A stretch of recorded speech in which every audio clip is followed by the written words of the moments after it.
Welcome to the Sencast. My name is Dale Pickles. I'm the Managing Director of B Squared and the host of the Sencast. If you are a new listener who's just found us, then welcome. Welcome. Aim of this podcast is really simple. We want to reach lots and lots of people and help everyone, including me, learn more about special educational needs and disability.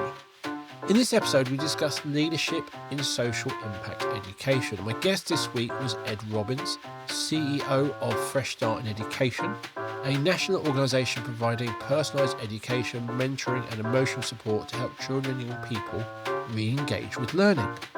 With over 20 years' experience across teaching, leadership and youth support, Ed is passionate about second chances and system reform.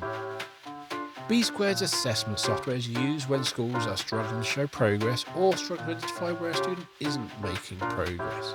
But did you know you can use B Squared's assessment software for more than just your pupils with SEND? You can now assess all pupils in one system, saving you time and money and simplifying the whole process around data and showing progress. Visit the B Squared website or click on the meeting link in the show notes to book a meeting with me to take you through our assessment software. But for now, let's get on with that podcast.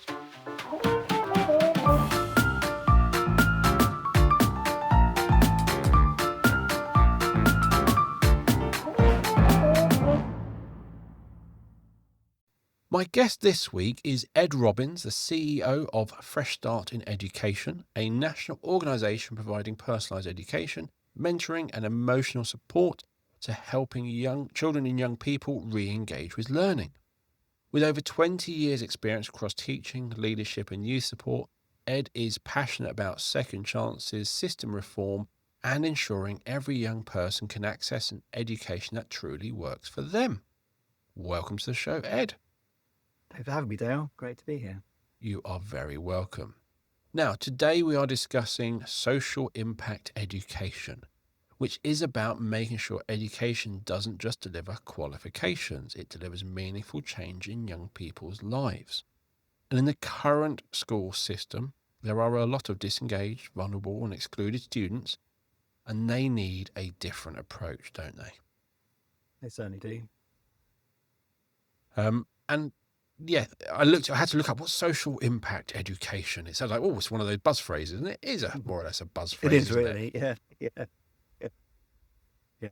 But I think it is. My wife's been teaching in a specialist setting for the last 2 years. And I think the big thing about her school compared to the mainstream she was in previously is I think a lot of mainstream schools will just go straight into teaching. Whereas she's actually, well, let's build a relationship. Let's get to know them and understand them. Let's find out what makes them tick, what to avoid, what to do, what that support looks like. And once I've worked that out, then we can get into the teaching. Absolutely. And I think for us in Fresh Start, that's what we do. That's really our focus. We go into the homes of the young people and take them into different settings. And it really is that we're not looking for academic attainment from the outset by any means. It's really connecting with them, finding them, meeting them where they're at, and then being able to celebrate small steps. It's not just you've achieved this is a qualification. It's you came downstairs today. That's amazing. You haven't come downstairs for weeks, or we had this conversation about this today. Or you looked at we had eye contact or whatever. So I think for me, the social impact education is about having that impact kind of on the ground where there are young people who are disengaged, disconnected, but we can really celebrate the really seemingly small wins, but for them are actually huge life altering changes that they've been able to step into. I think, again, all those little bits you're talking about there is, I can kind of imagine back to my youth or something where almost like, well, now you finished that, now we can get on with learning. And it was sort of like, actually, there's a lot going on before you get to the learning. There's absolutely a lot of understanding people. There's a lot of I do absolutely love that phrase, meeting them where they are. That's not you going, this is my expectation. It's actually, why have you gone in with expectations? That's not meeting them where you are. Just go in and see where they are. Before you do anything else, where are we? What are we doing? What does the average day look like for you? What would success look like for you right now? Absolutely. So tell me more about Fresh Start Education. You talked about you going to homes. So what does it Fresh Start Education do? So we're an interim alternative provider. So it's one-to-one with children who are out of school. So whatever reason they're out of school, SEND, SEMH, behaviour, whatever reason they're out of school, we work one-to-one with them. So often start in their homes, or we'll take them out to community centres. So yeah, really working with them, as we've said, to meet them where they're at, to connect with them in that place, which could be they've not been out of their bedroom for years. It could be they just aren't able to go to school for other reasons. And we connect with them, we work with them, and then the aim is to reintegrate them back into school or a specialist setting or college or whatever the next stage is for them. So it really is about, it's not that you're not about learning. You're probably not about academic learning. You're about them learning who they are, what they can do, what their challenges are, but then learning those strategies to help support them in those situations. Yeah, I think it's part of that. It's all kind of mixed in together, I suppose. It's very bespoke. Every young person is, as we all are, I guess, very, very different. And so, yeah, I think we're wanting there to be learning in whatever setting there is. But yeah, it's combining learning with practical things. It's just building that relationship, I suppose, is really key, and that learning will come from that. So we do from the ones I keep saying about, just they haven't come downstairs for weeks, to we do GCSEs and A levels and everything kind of in between. So there is learning. It just really depends on the individual, and it's very bespoke, as I say, to what they need. So you're the CEO of Fresh Start in Education. So what is it? So you started it? I didn't start it. I was involved in the founding. We've actually celebrated 15 years. I noticed you celebrated 25 years recently. Congratulations. 25 years. Yeah. Wow, well done. So it was, it's ages away. Oh, it's arrived. Oh my God. That's impressive. Well done.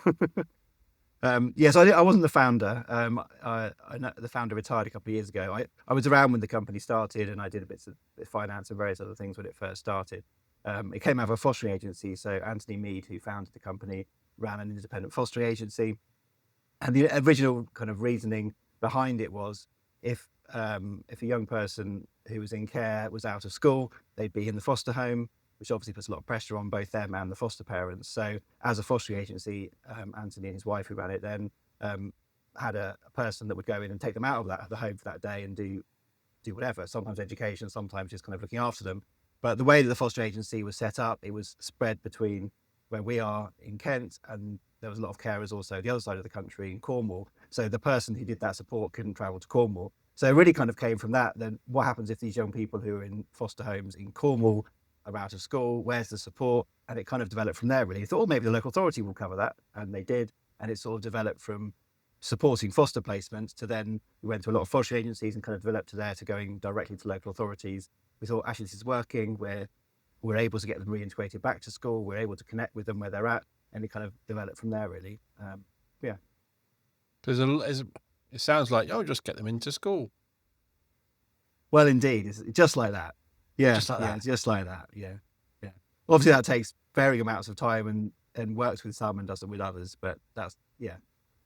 I did. So the week we're recording, although this is coming out in July, and we're recording this literally the week that the white paper was released, and there's bits in there. But I did see, and it's just one of something you sit there going, "Have you really understood this?" And it was an interview, and it was somebody in a specialist school for SEMH asking. It was Keir Starmer and so on, going, "Cool, so this is really exciting, but I work with children and young people who have been excluded from 3 different schools. The education they need and that what they would support them to help them, it needs to be different. Can we create our own bespoke curriculum to really meet their needs?" And the answer came back as, well, yes, we're open to that conversation, but at the same time, we have improved the curriculum, so it should just work. Should just work. Brilliant. It should just work. So, yeah, there you go. We've changed the curriculum. Attendance will now be up. No, there's everything is fine. Keep calm, carry on. But again, any child who's kind of being fostered, they're going to have a unique backstory. Mm. And it isn't a case of, well, what's the best maths curriculum? What's the best English curriculum? There's a lot more to even getting to that. And I suppose that's what the bits you're working on is kind of building the confidence, building those social skills. In reality, probably quite a bit of therapy and things like that. Yeah, absolutely. Yeah, I mean, our kind of strapline is inspiring hope for a future. And I think that's what we're kind of going in first and foremost. We want to really inspire them that there is hope, there is something for them. Just because they've not been in school for whatever reason, it's not over for them. So that's kind of where we start. We recruit incredible education specialists, which are our tutors.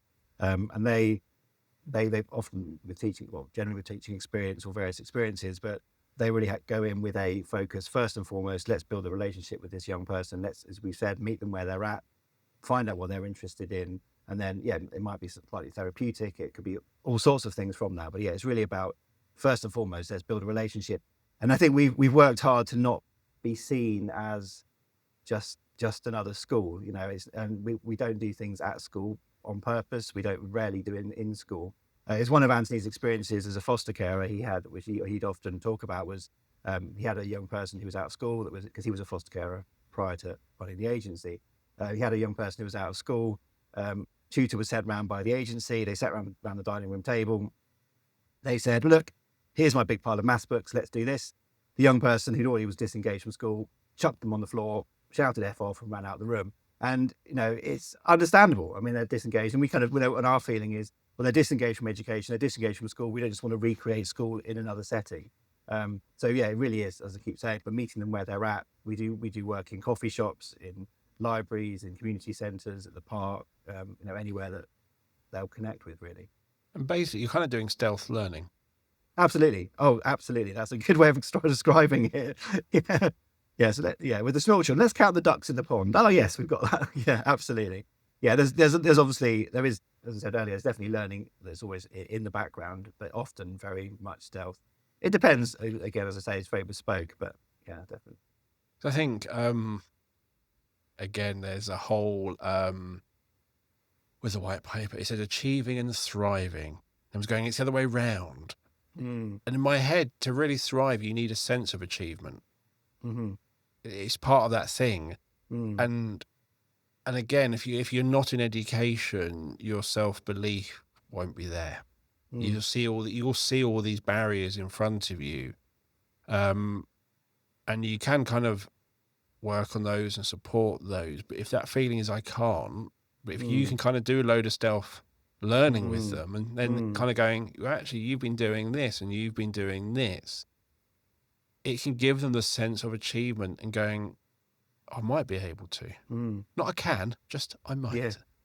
No, I think absolutely. I think it's going back to that of celebrating the seemingly small things. I mean, we give out certificates for attendance. We've had so many young people say to us, I've never had a certificate before. I've never had an award before, and it's just a simple attendance thing. So we try and celebrate as much as we can. Again, I keep saying it, but the small things, because they're not small. I heard of one the other day where a young girl had been going in the car with our tutor to a provision, but she'd not been able to get out every time. And so they tried, they hadn't got out. So they'd gone back home due to her anxiety. And then on one occasion, she opened the door and she got out. And that, to us, the system, that would seem like, well, she got out, what's the deal? But to that girl and to her parents, that was such a massive step. And I think being able to celebrate that, I absolutely love it. I think it's so incredible that we can come alongside them in that way and help them with those, again, seemingly small things were actually a huge thing. And I think, going back to your comments about the curriculum, being an alternative provider, we're not bound by curriculum at all. So we are completely, as I said before, we're completely bespoke in what we do. So we are incredibly flexible and not following any specific thing for the young people, which is so helpful for them because it's what they need. And it means it also doesn't really look like, because it's probably quite hard to stealth teach Romeo and Juliet. That's true. That's very true. Let's just watch this on TV. Unless it involves Romeo and Juliet. What a classic. Oh, excellent film. Really good film. Again, so we are B Squared. We for 25 years, to me, it's all been about the little steps. It's about those things that actually, what can they do today that they couldn't do yesterday? Mm. And sometimes a bit they can do yesterday that they couldn't do yesterday was they can do it with a bit less support. Mm-hmm. Yeah, still needing some support. So they're not independent yet, but Yeah. that is a reduction in support. That is something we've noticed. That's something we can see. And that is a difference that they're Mm. they've got the next bit or they've got confidence. And again, if you measure it from where they should be, and I'm air quoting should, that's a long way. They've made no progress towards it. But actually, if you come back to where they are, you will recognize quite instantly that that is a step up. Mm. And in reality, that girl getting in the car, knowing she's going to where she's going, is a big step. Mm. Just being parked outside there and seeing it is a second big step. Yeah. Probably more steps in between, depending on how long the journey is and things Yeah, like that. indeed. Opening the door, again, it's what that means to her, what she's Mm. been through, what she thinks is going to happen, and really trying to balance, okay, this is what I'm expecting to happen, but he's telling me it's going to be different, but I don't believe, and just that weighing all those things up to going, actually, will my experience here be different to all my previous experiences? Because it's all protection, isn't it? It's all about protecting that child, protecting themselves from that negativity. And you can't just dismiss it. It is there. It's real. It's there to protect her. But actually, her challenging that is huge. Yeah, absolutely. And feeling safe enough with the education specialist or the tutor to do that, which, as you say, is, you can't just say, "Oh, come on, just get on with it," because it is, so inherently in the young person, they're not feeling safe. Then why would they? And how could they? And it's almost out of their ability to do it, I think, sometimes. So having that safety with our tutors and others around them is so key. Yeah. And there's always that thing we talk about disengaged and all that lot. It's really interesting because in reality, she probably wants to be in there. She knows, all children know, not it's in your genes, you have to go to school, blah, blah, blah. But in reality, they know that's the right thing for them, that it will help them learn. It's going to it will unlock things for them in their future. So they kind of know that. So it's not, they don't want to, it's a really big block. Absolutely. And I just think when people just look at it and going, oh, just walk in, and what's the worst that's going to happen? It's like, well, you'd really have to look at her life through her eyes to see the worst thing that will ever happen. You'd really have to be able to sit there and go, okay, that is okay. But I don't know why some people just can't accept that that is a challenge for that person and not have to have it proved. Yeah, that's true. Something I've been thinking about quite a lot recently, and had the opportunity to speak at a conference recently about, is behaviour is communication. And I think that's something that so underpins us as a company and what we kind of want everyone to be thinking about when you see that behaviour, or, like they're not getting out of the car, for example, whatever it is. Like you say, it may well be they do want to do that, but by that behaviour, they're communicating something much deeper. And can we look beyond that? We kind of look at it potentially like an iceberg. You see the behaviour above, on the top, above the surface. We don't know what's going on underneath. We don't know what day they've had, or what life they've had often, and all those experiences and all those things. So it's, how can we see beyond that and see, okay, what is this young person communicating with me in this situation, rather than they're just being awkward, or, like you say, just disengaging. So I think it's so key. And anyone who says behaviour is not a communication, it always is. It always, even in us adults. Yeah, absolutely, so true. Yeah. Even when we don't mean it, even whatever it is, and sometimes I don't necessarily know why I may be doing something. It's almost like it's on autopilot. It's a bit self-protection.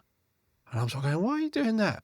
And I'll literally going, yeah, perhaps I'm a bit overloaded at the moment. Yeah, perhaps I do just, okay.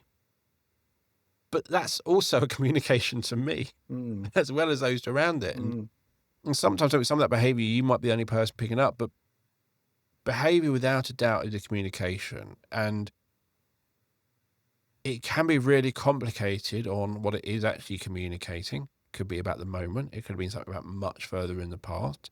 It could have been, but it is always going to communicate something.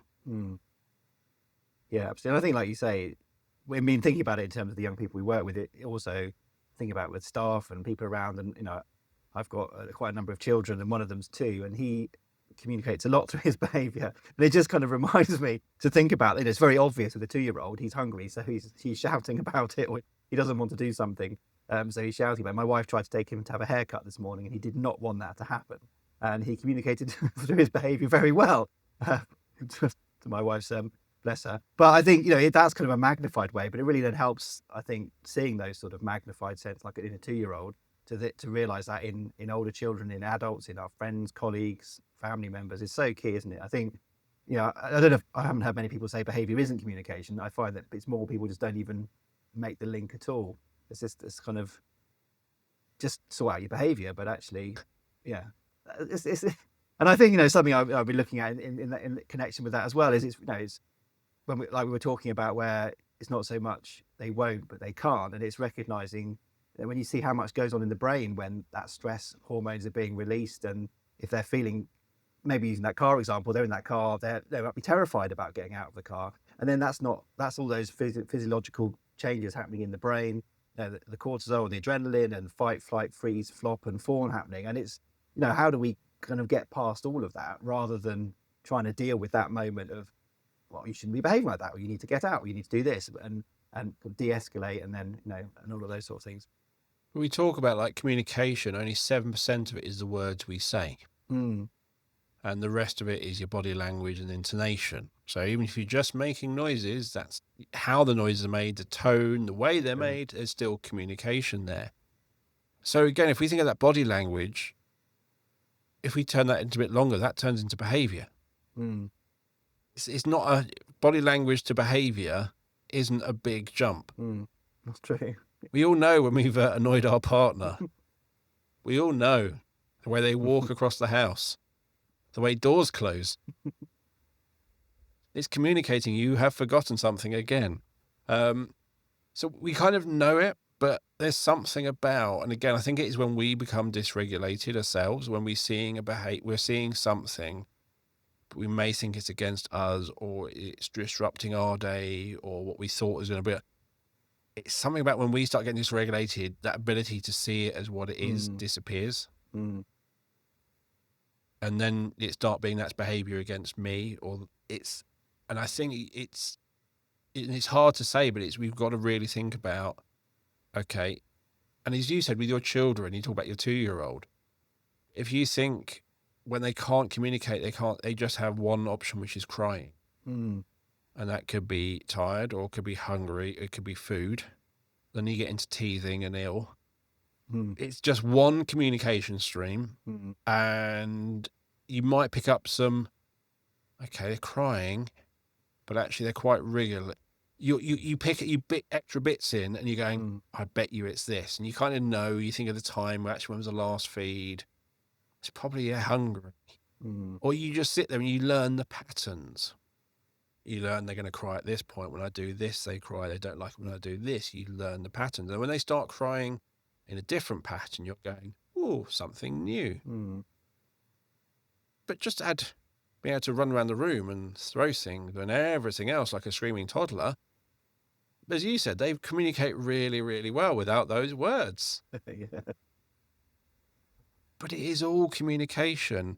And I think when they grow up, when they are the same size as us, we seem to have the expectations they can communicate as well as us. They have the same understanding of the world as us, and they have the same perspective as us. But they don't. Right. No, that's true. And I think, just to pick up on the thing I think you said there, is it's not taking it personally, I think, is so key, isn't it? I think in those working in SEND and all these sort of sectors, I think it's so easy to take it personally. And I think, some of our education specialists, some of the behaviours that they encounter, it's all easy for us to sit here on our podcast and say, oh, behaviours communications, to look beneath the surface. They're the ones that are there being shouted at, potentially attacked or spat at or bitten, all of those sort of things. So, I mean, something we really, really work hard on is how can we support them, not seeing it as personal, but also so they've got a way of kind of processing that not taking it on board, and not then having to take on board the pressure of what that young person has put on them or they've had to deal with. And I think that's so important, of having emotionally well regulated adults with the young people. And it's not easy. I mean, it's easy to say, it's not easy to do when all that's happening. I mean, I know it from my own children, it's when the 2-year-old's screaming, the others are doing various things. It's not easy to do that. But I think what we try and do as a company is really help our education specialists. I think it's so key for any leaders in education to help teachers and the staff to train them, but then support them to be regulated themselves, not take things personally, and to be able to effectively absorb, I suppose, what's coming, and not get down on the same level, as it were. Now, I hope you don't mind sharing this, but you are a bonkers person, because how many children do you have? I have 6 children. Yes. Yes. 6 wonderful children. I wonder how many arguments with your partner are the result of something happening with your child, and one of you being dysregulated, saying something maybe not in the best way, the other person also dysregulated, didn't hear it in the correct way, and an argument started.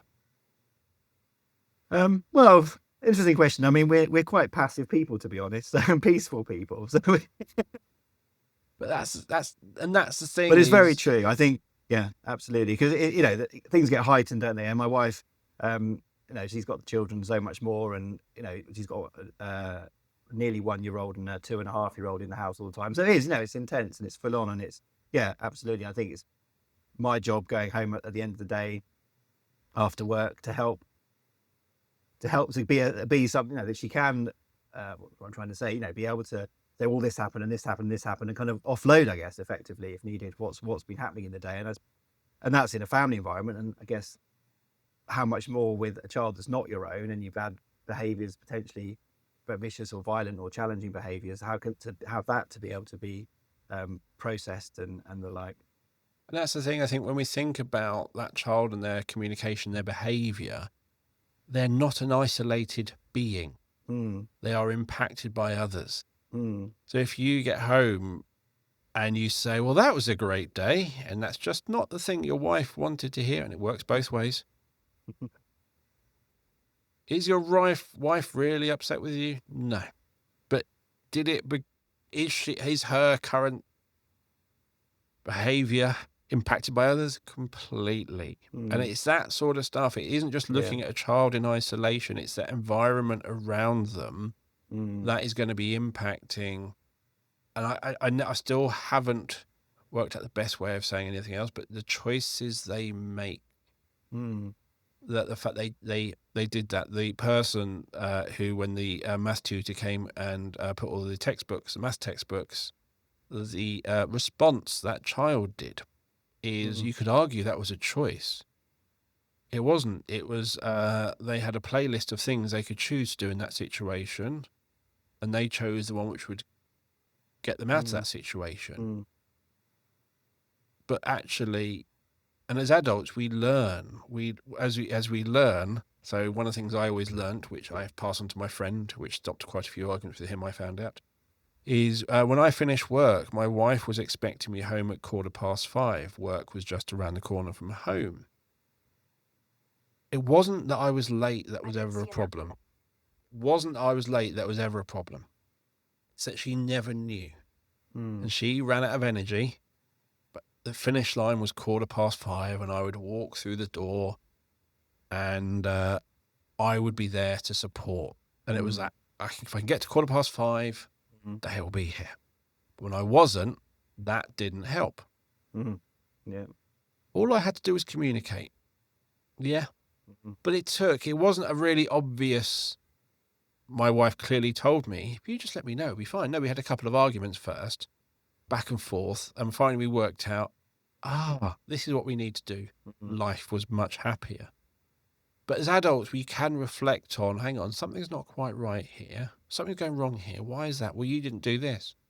Oh, okay. So if I do that, will make you happier? Yes. And it's just, I think as adults, we can do that. But generally, it's because we've got the perspective. We've got a lot of knowing about ourselves. We've learned about ourselves for years, that we can reflect on things. But these are kids who are dealing with these emotions for the first time. Some of them are dealing with really complex emotions, and you can't just expect them to get it. It's true. No, absolutely. Well, I think from you say a lot of adults do reflect. I think also a lot of adults don't reflect, and a lot of adults do go through life not really being aware. So, yeah, absolutely. I think even more so. Yeah, it's recognizing, isn't it? It's so key. Like we say, it's recognizing that, as you said, it's like a playlist of things they could choose from. They can't just snap out of it. And it's easy as a parent sometimes. They just snap out of it, but it doesn't work like that. Wouldn't that be wonderful? A phrase never to say to a loved one. Just snap out of it. Come on. Yeah, have you got a room for the night? I need a hotel room. One of the things you've written in the stuff you sent to me, and it is part of a whole sentence, but you've got relationships are... I'm going to hate my watch. Check it out.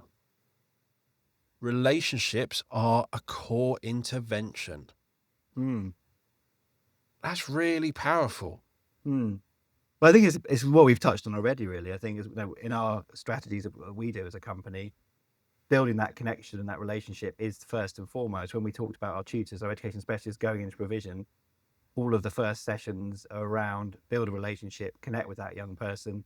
A bit like we were saying, we were talking before the session about if kids have certain interests, our own kids, then we kind of, well, let's learn about them. It's the same thing. They might be fascinated, the young person with Star Wars, so let's connect with them on that. And so it's really build that relationship. It links with what we said then they start to feel safe.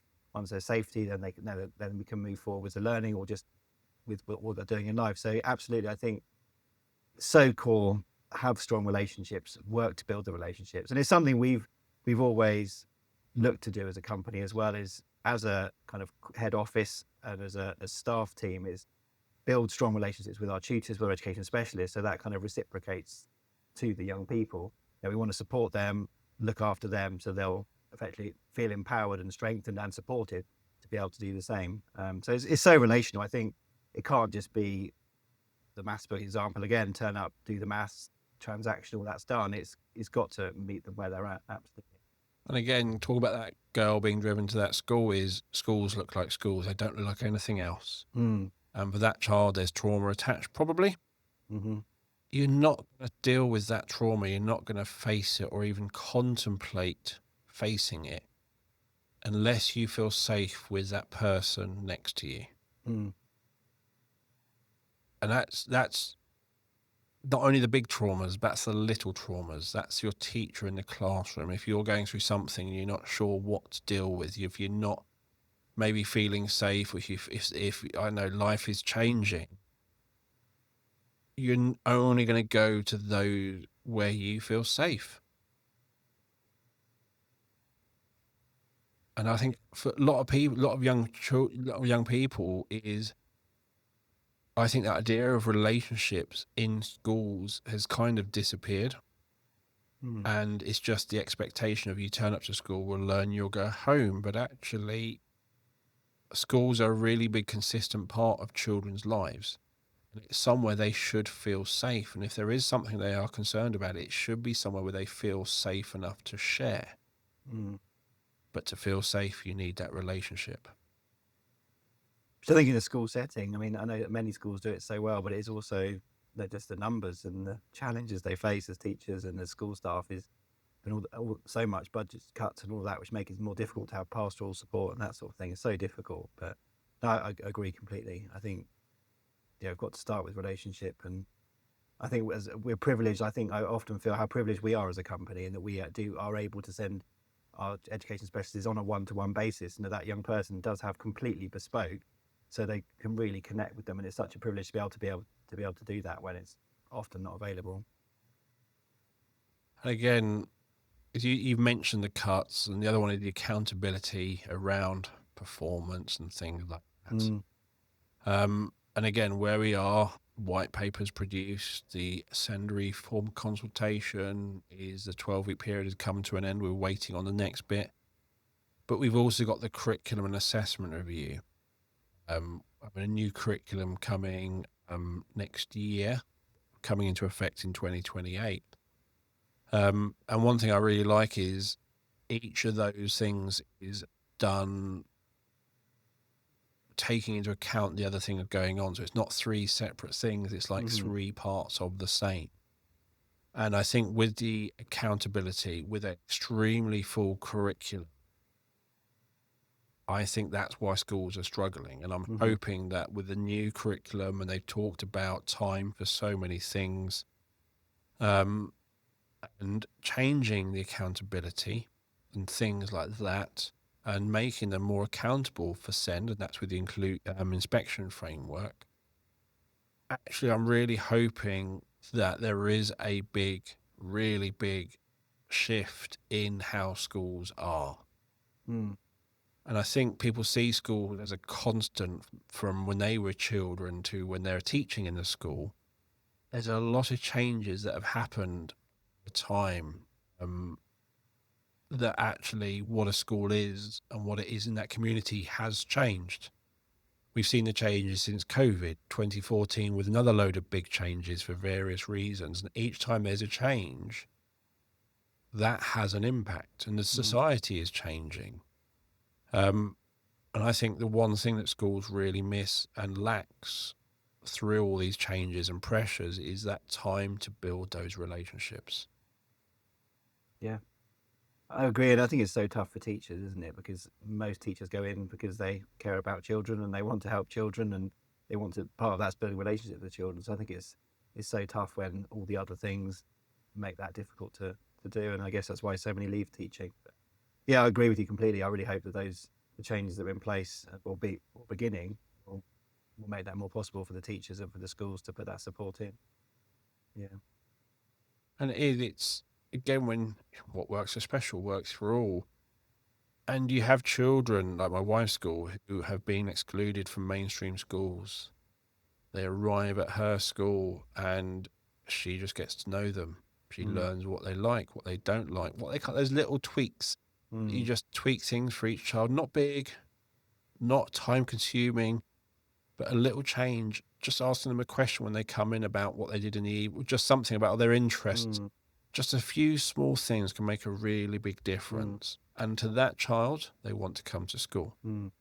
To the parents, they're like, my child goes to school and they seem happy.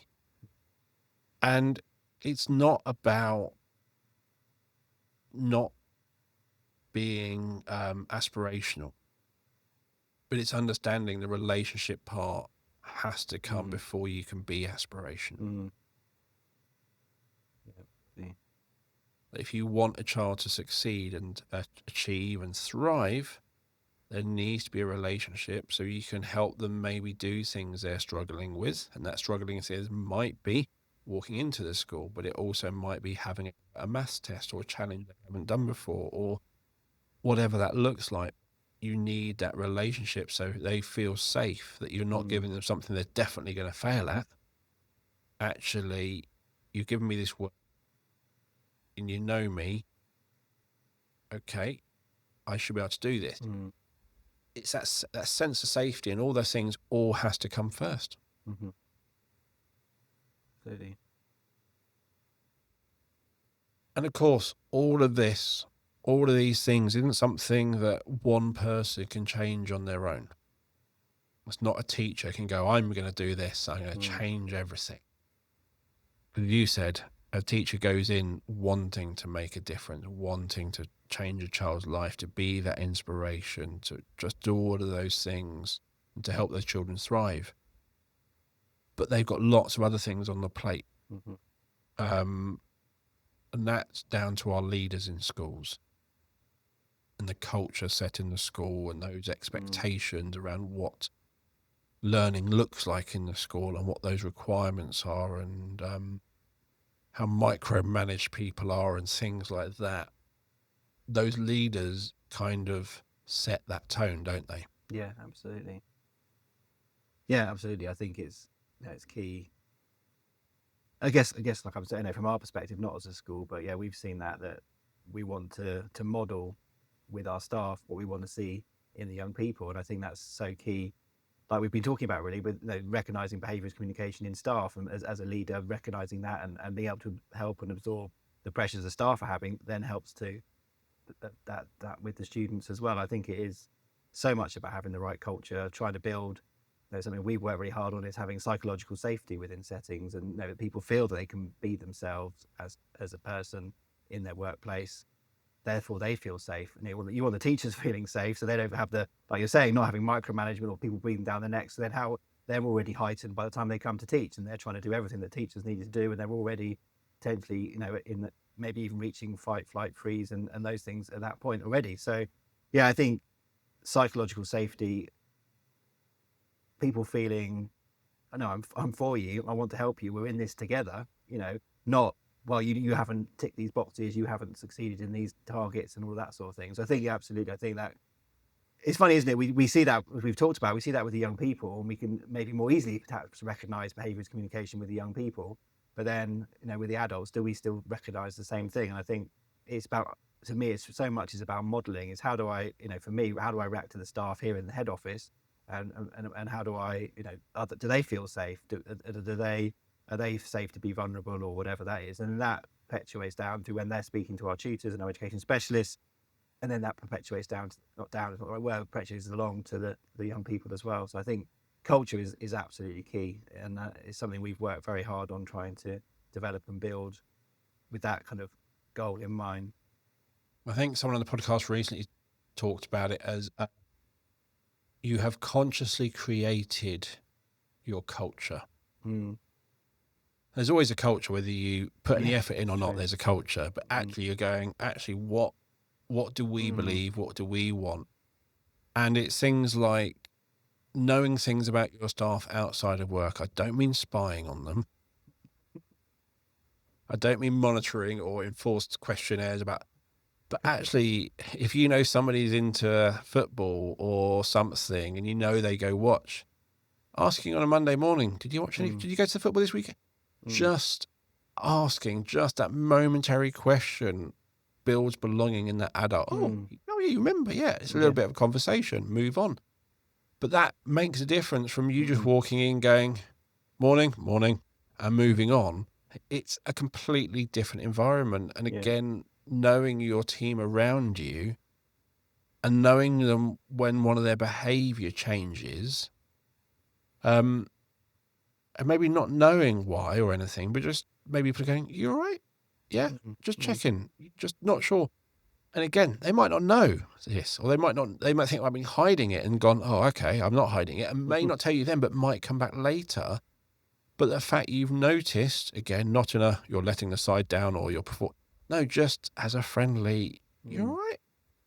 Again, you're really instilling a caring relationship, that kind of respect, that interest, that understanding. You're caring for them. And if that's what you do for them, you're instilling that that's what they're going to do for those who they work with. Yeah. Absolutely. And it's always got to come from the top.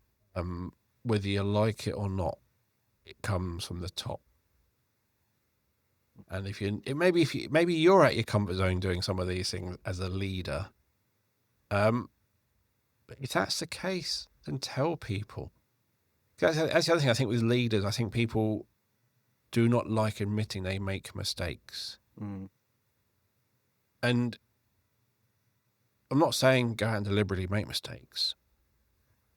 But actually, if you have made a mistake, let people know. Not maybe shout it out every Monday, I mucked up, blah, blah, blah. But actually, when they make a mistake, it's a great opportunity going, I did that. Yep. But this is what I did to sort it out. It's fine. Yep. Oh, instant change in that person's attitude.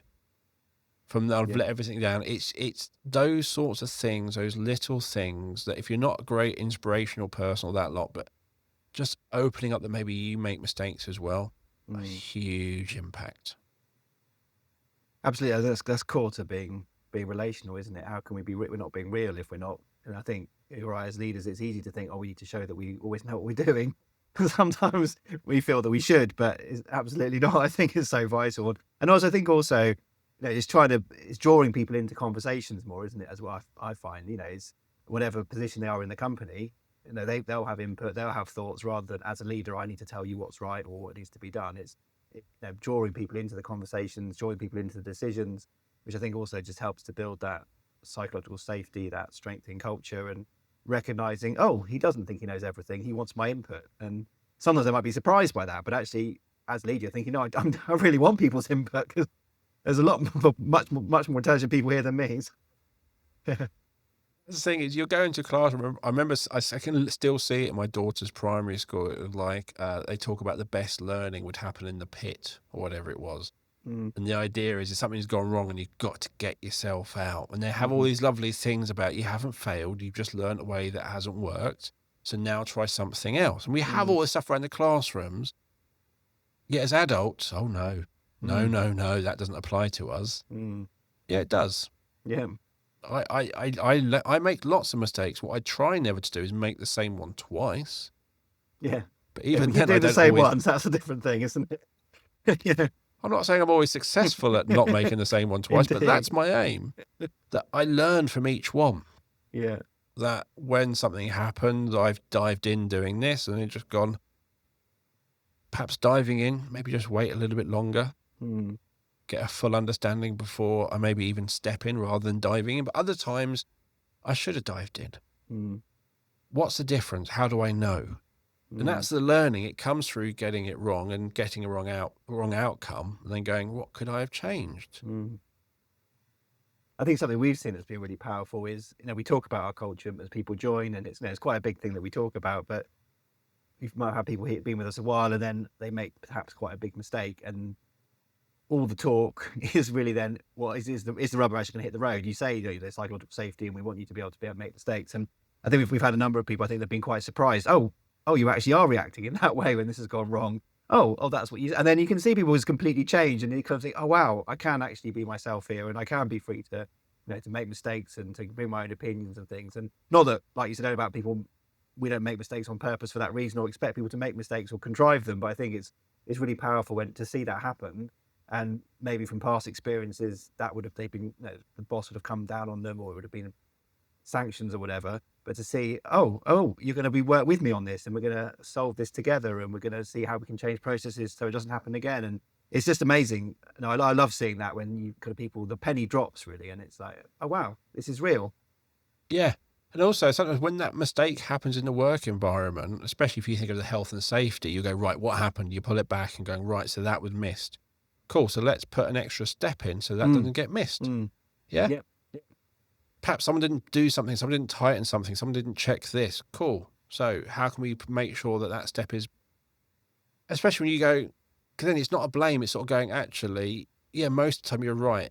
It goes that way, but this time it didn't. And so you can't say, well, most of the time you're right, but actually we just need to put that check in. But a lot of the time that their mistake is them trying to be efficient to get more work done or get this outcome or do that. But yeah, everyone will make a mistake. And if you have that culture where you're going to penalize something, all that happens is that mistake gets hidden. It doesn't not happen. Yeah. Everyone just tries to hide it. Worse and worse in the background. Yeah. Yeah. Whereas the openness that you put in that one extra step or the extra bit, that way that person doesn't make a mistake. The person who's already done that twice and hadn't realized or also won't make that mistake again. They might go somewhere, not realize they made a mistake, and suddenly there's a different outcome than one time. They're going, learned something new. And that's, I think, how lots of businesses operate. It's not always hard because, again, a lot of schools are kind of firefighting. They're very reactive. Yeah. And it is hard to get from reactive to proactive, but probably not as hard as people think with a couple of small changes. That actually each of those small changes can have a big impact when there's lots of them. And you can go from being that reactive to proactive. And once you start doing that, then suddenly you get a lot more time and you can be even more proactive. But yeah, when you're reacting, what can you change? And again, although we're talking about leadership and all this lot, this applies to your kids as well. Absolutely.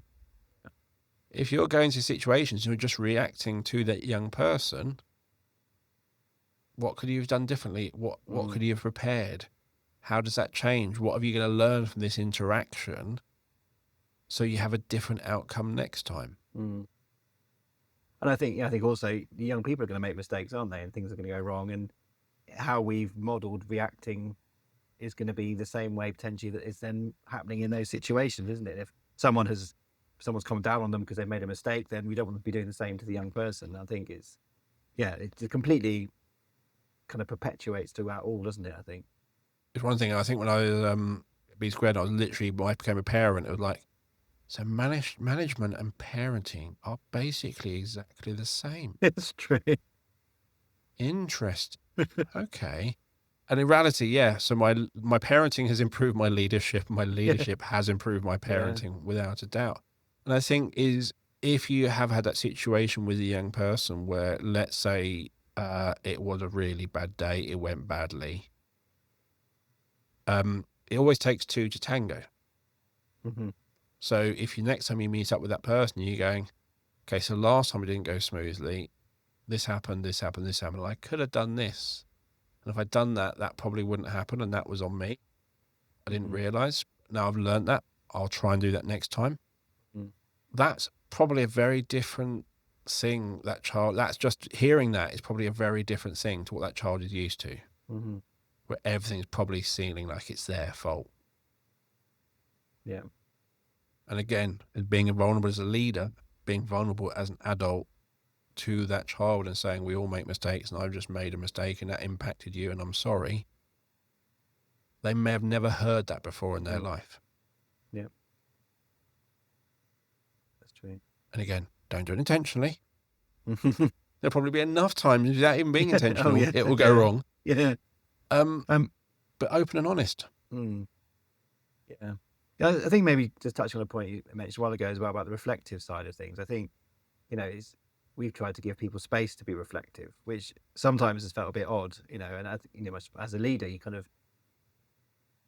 a coach said to me years ago, oh, you need to be able to take time, and if you need to go and walk along by the seafront, we live near the sea, which is nice, and just go and just reflect, then do that. And at the time, I was in the kind of the manicness of it all, and thought I'd never have time to do that. But over the years, I've realised actually taking a bit of time, even a quick walk down, and then clear your head, you can stop and think and reflect on, okay, what did happen then? And like you're saying, really, you can then actually properly process, okay, it takes two to tango. I could have done this differently, and then can go back to the person. Whereas if it's always reactional, it just seems so manic, and there's just no time to do that. And I think it's like just as you said already, really, it's very easy to think we haven't got time to do that. But actually, if we do reflect, suddenly we'll have not endless time, but suddenly we'll find we've got more time because actually we've stopped to think and we can deal with things rather than things just escalating and the more and more reactions happening. And I think that's something I found so much as I've tried growing in leading, reflecting and taking time to reflect, and even taking days out to reflect, which on the first time you think, well, people just think, what am I doing? Why am I not at work? Why am I not, but actually taking the time to think and stop is it's invaluable, and I wouldn't change it at all now. And I think that's such a key part of the culture, I think, and we've tried to encourage anyone in any role, take some time. The frequency depends on the role, perhaps, but just pause. What's working, what's not. After a meeting, what's worked, what hasn't worked, what can you do better, and it just really helps that kind of culture of growing and learning and developing together. That metaphor, like walking away and walking back, and it's just like, leaving it out your head and then coming back to it, you'll see it differently. It will be such a different thing. You're literally going to walk back and going, well, that's really, I just need to do that, don't I? But that's because you've walked away. Your head's thought about something else, even which way am I going to walk? And that's your main thought at that moment. Or am I, actually, I need a coffee. And you come back, you're like with a coffee and you look at it going, I'm just going to do that, aren't I? But it's almost like, and I find it like when you're driving, you can't take a thought into, you can't turn it into action when you're driving because you're driving. When you walk out of the office, you can't turn that, I just need to do this. Can't do it immediately. You kind of work through it for a bit and go, no, actually, that's not the biggest thing I need to do. That's the bit I have to do. And I'm going to say, that's almost like an adult movement break. Just going to say, going outside and having a walk and just, just have that opportunity to distract yourself and have a move around and then come back. It's almost like an adult movement break. It's true. Yeah. And it is fun, that stuff you learn as an adult, stuff you learn that this will help you. We never then just go, let's take this and apply it in a school setting. If we take all this stuff we learn about how we learn and all this stuff, we wouldn't do training for staff at the end of each day. We wouldn't have that staff meeting, because we would know that's the worst time, The worst time to do to learn. anything. Yeah. And certain things like that, we would shape it all differently. But there's reasons why it's the way it is. There's lots of other things you've got to fit in. But I do think there is a big scope for change, more than people realise, that will get the best out of everyone. But I think what it all comes back to, and you talked about it being the social impact, is turning your school into a community where teachers are kind of a community in the staff room, where the students feel like they're a community and they feel that belonging to school. That the parents feel part of the school as well, and you build that whole community. That social impact will have huge impact on all the academic achievements of those children. More than just trying to carry on with those academic achievements or ignoring all of this. Yeah. Right. Let's wrap it up. Okay. Anything else to add? No, it's been great talking to you, Dale. Thank you for your time. No, really enjoyed it. I always like some podcasts which start with a small little idea, but you just kind of get a chance to explore that idea, reflect on it as a parent, as a teacher, as a business leader, and realise they're all very much the same. Just some children you can hand back, some you can't. And some don't look like children anymore. Some are 6-foot children. But in reality, actually, what your team need, what your child needs, what your children in school need is that sense of safety, that sense of belonging, and everything else that comes after that is going to be them thriving. Excellent. That's good. Well, thank you for coming on the show today. I'll be putting links in the show notes as always, so you can find out more about Fresh Start Education and Follow Ed and so on. And as always, you'll find those show notes on the Sencast website or wherever you listen to the podcast. Thank you for listening to the show, and please share the podcast with everyone you know. And we're on various social media platforms, so you can share us there as well. And for those who don't know who B Squared are, we have a range of assessment products to help schools show progress for all pupils. If you're a school in England and still confused by the engagement model, not sure about the pre-key stage standards, your way of talking about progress for people with SEND is below, or anything else around assessment, get in contact. And you'll find a link to the website and to book a meeting with me in the show notes. So thank you for listening. We'll be back next week with another episode of the Sencast. It's goodbye from me. And goodbye from me. Bye, everyone.